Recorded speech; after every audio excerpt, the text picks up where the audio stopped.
positive you've run into this problem before. You have all this interesting stuff you wish to reach in your story. But you also need to introduce protagonists before all that starts.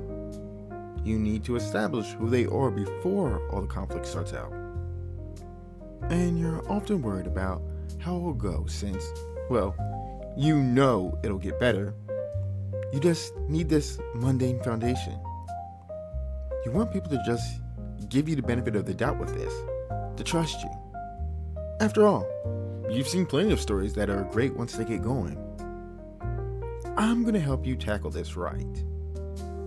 As for the story that'll help me get across how, we shall turn to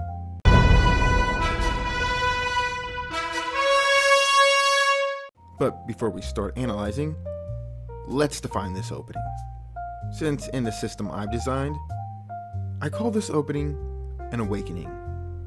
An awakening opening is an introduction where the protagonist begins in emotional dormancy, grief, numbness, routine, resignation, or self-protection, and a small, disruptive spark breaks the stasis. The story ignites not through action, but through the first flicker of inner life, revealing the gap between who the character is and who they're meant to become. This sort of opening operates how many often think of things.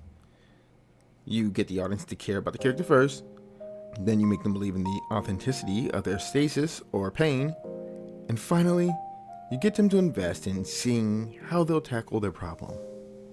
Of course, it's very easy to mess up.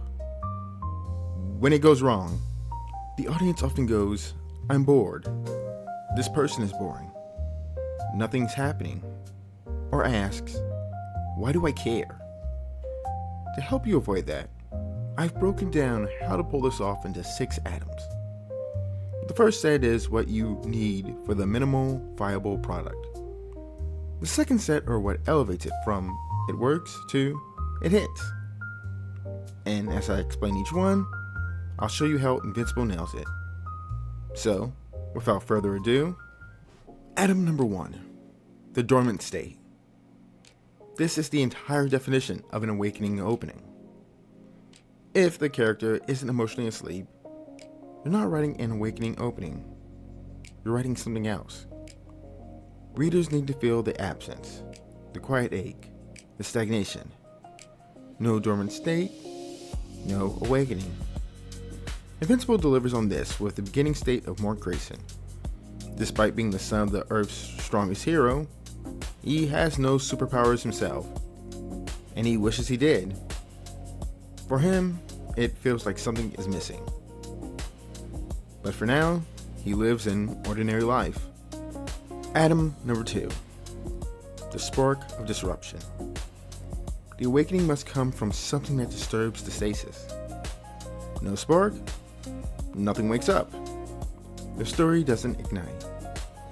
And the spark must be misaligned with the routine. If it blends, it dies. Invincible does this when Nolan, Mark's father, aka Omni-Man, reassures him that his powers will likely awaken any day now. That even late bloomers on his home planet get their powers before 18 years old. Atom number 3, the contrast reaction. How the protagonist responds to the spark reveals the gap between who they are and who they are going to become. They often react with denial, irritation, confusion, curiosity, withdrawal, or momentary aliveness. The reaction is the heartbeat that proves there is something still alive under the numbness. In Invincible, Mark's contrast reaction comes out when he leaves home, grumbling after his father brings up his lack of superpowers means he can't go to a restaurant with them. That's all it really takes to pull off an awakening opening. Those 3 things, which come from the first 3 scenes featuring Mark Grayson in them. Now, as said, there are 3 more things that take this from functional to excellent. That brings us to you pressing the like button real quick, since little things like that help spread the video around and algorithm and blah blah blah. Seriously, if this helps you out so far, I'd appreciate it. Now, to continue helping, here's how you take things from functional to awesome. Atom number 4, the micro choice. Awakening intros nearly always end with a single choice. Not the inciting incident. Not the point of no return. Just a nudge. Something the protagonist would not normally do except that the spark stirred something. A single step out of the pattern. In Invincible, after watching his parents fly away while he heads to school, Mark attempts to see if his powers are awakened yet via flying. And he fails. Still, it's a choice he made because of his father's words and examples stirring it in him. It's another tiny thing that helps add up. Just keep in mind that it is something in response to the spark, something they wouldn't have done otherwise. Item number 5, the silent wound. This is the pain or lack that the character lives with, often subconsciously. It can be grief, loneliness, faded ambition, a loss of identity, exhaustion, self-protection, spiritual hunger, whatever. Just don't announce it. Imply it through behavior, routine, emotional withdrawal. This is the part of them that is asleep. Skipping this makes the opening feel hollow. No heart. With Invincible, we get this through how Mark is so focused on superhero-related stuff and just seeing how he reacts to things. How he clearly wishes he could be his father, but isn't yet. As shown with him talking about Omni-Man in the following scene to his best friend. We also see this from his embarrassment with the Todd situation. He tries to step in to help Amber, who is being harassed by Todd, and gets the crap beat out of him. It's the perfect externalization of his inadequacy. Item number 6, the promise of transformation. This is your closing beat. A mood, an implication, a visual, a line that tells the audience something is waking up. It's the moment that signals that the rest of the story is about everything this moment just set in motion. In Invincible, this is a scene where Mark throws one of the heavy trash bags he was dragging away further than anticipated, showing that his superpowers have awakened. Now, I'm certain some of you are thinking, but doesn't the story start with the Muller twins attacking the White House and the Guardians of the Globe and Omni-Man fighting them? Yes, that is an introduction to the narrative. However, it's not the ignition point of Mark's story, which Invincible ultimately revolves around. It's spectacle that sets the tone and frames the world, but it doesn't do the main thing an impact opening is meant to.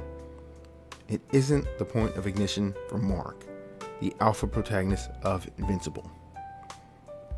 If you want a guiding rule for this, here's what I recommend. Identify where the pressure of the story lands, on the protagonist or on the world. That pressure determines the archetype. Impact and awakening openings are character ignition ones. In these cases, we're watching the protagonist under immediate stress or experience identity disruption or yearning. The remaining 3, fragile order, mystery, and paradox, are world ignition openings. In those cases, the protagonist can enter later because the story's first domino falls outside of them. It's all very simple to follow once you've dissected things. Don't believe me? See if you can find examples for yourself you've seen following elsewhere and give this a try. And if you can think of an example or just find this useful, tell me in the comments, where, for those interested in judging their own execution, I've left a diagnostic tool I designed just for you.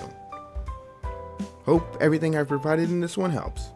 Of course, if you have any questions, feel free to ask in the comments. Next time, I'm tackling the fragile order opening, as that's currently in my mind. Subscribe so you know when that video is out.